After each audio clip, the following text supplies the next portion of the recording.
Last night I said that in our psycho-spiritual process, our starting point is within the realm of time, space and person.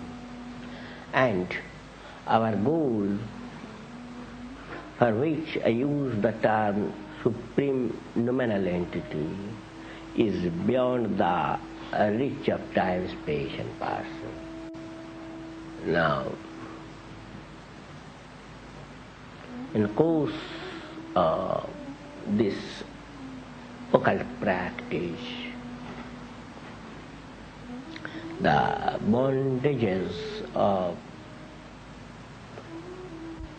meditative principle, static principle, and sentient principle become loose. Now, when the bondage of static principle disappears, the aspirant enjoys a particular nature of bliss.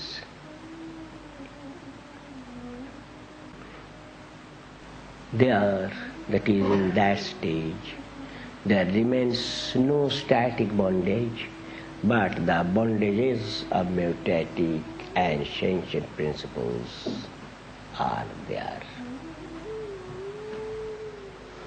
Then again, the bondage of meditative principle disappears. And finally, when the bondage of sentient principle disappears, man becomes one with his object of ideation.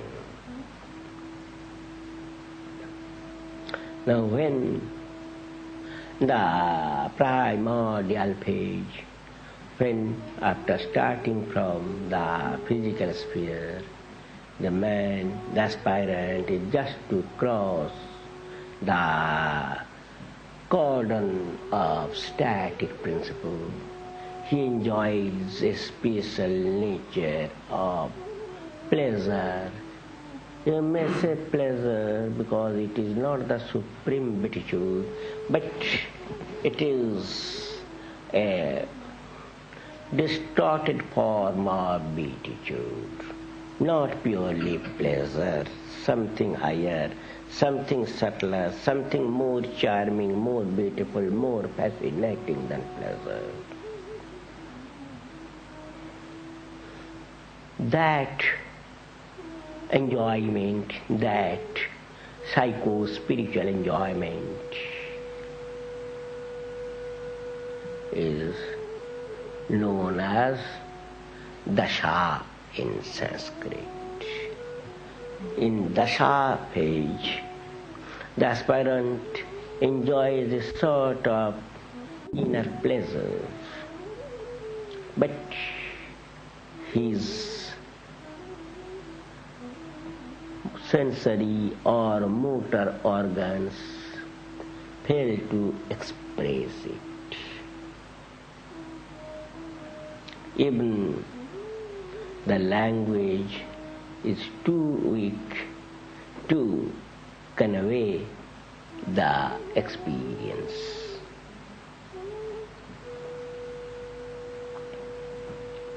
That stage of human mind is called dasha. It tries to express something, but his vocal cord cannot produce the sound. In that stage, he may create a sound like this, but no definite language is expressed.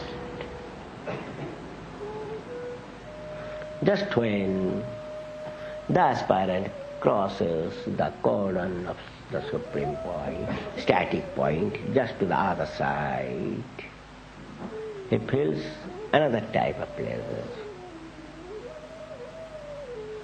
And in that case, it is a subtler phase. In that case, he feels that he is with his goal. he is with the Supreme Entity, and the universe is also there. But he feels that he has become a strong person physically, mentally, spiritually. And under such circumstances, he doesn't care a fig for what the world says. This phase is called bhava. When a man is in bhava, it will be very easy for you to understand it, because there will be certain expression not in the vocal cord but from here. Perhaps you have seen Baba, Baba saying like this. Have you seen it? Because the expression comes from this point.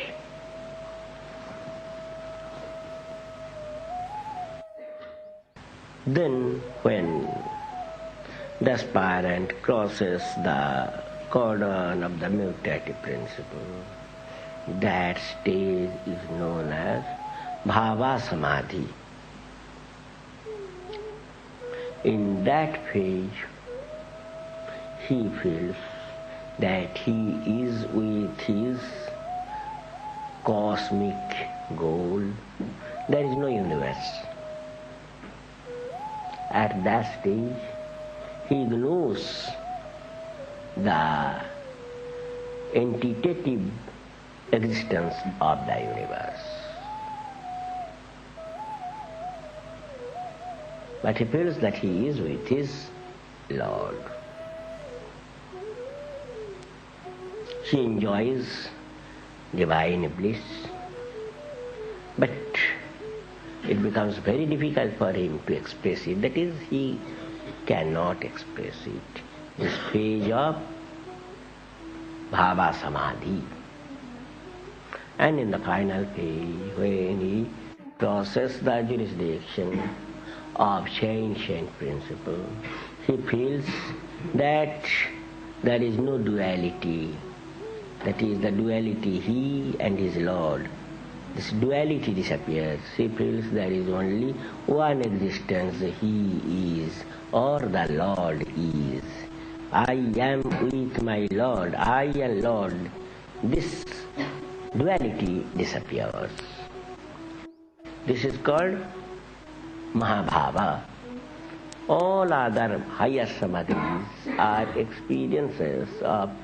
different experiences of this Mahabhava. It depends on the style of ideation.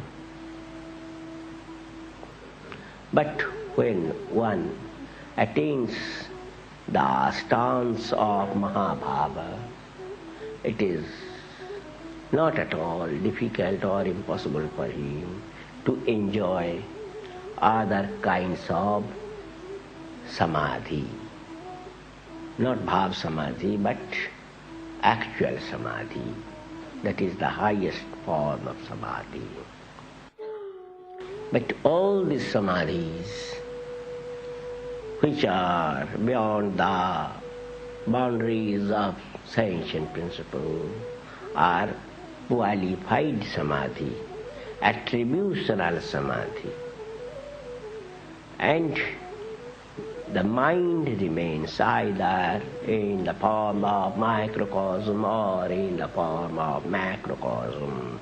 That is, the ectoplasmic stuff is there. But when he brings his mind to a pointed form, to a pinnacled form, to an apex form, the mind, the ectoplasmic stuff, disappears due to extreme concentration. And under such circumstances, the supreme cognitive faculty remains. This is called non-qualified, non-attributional samadhi, nirvikalpa samadhi in Sanskrit. By dint of japa kriya, japa, one attains the attributional stage of samadhi, and by dint of one's dhyana, one attains the non-attributional stance of samadhi, which is the goal of each and every individual of this universe. You should know it and you should do it accordingly.